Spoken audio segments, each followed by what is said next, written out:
আজকে আমাদের এই জমায়েতটা হচ্ছে আমাদের নেতৃবৃন্দের সাথে মত বিনিময় এবং বাংলাদেশের জনগণ বিপুল ভোটে বিএনপিকে নির্বাচিত করাই এবং বাংলাদেশের এই প্রথম জনাব তারেক রহমান প্রধানমন্ত্রীর দায়িত্ব পালন করায় আমরা শুকরিয়া আদায় করছি।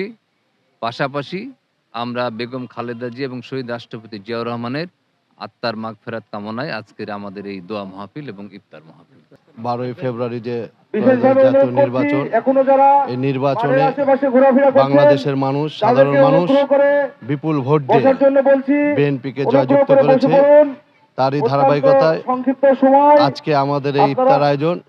মূলত এই নির্বাচনের পরে আমাদের যেসব নেতৃবৃন্দ আছে তাদের সাথে আলোচনা এবং আমাদের শহীদ প্রেসিডেন্ট জিয়াউর রহমান, মরহুমা বেগম খালেদা জিয়ার আত্মার মাগফিরাত কামনা করে ও আমাদের পার্টির চেয়ারম্যান নবগঠিত প্রধানমন্ত্রী জনাব তারেক রহমানের দীর্ঘায়ু সুস্থতা কামনা করে আজকের এই দোয়া মাহফিল।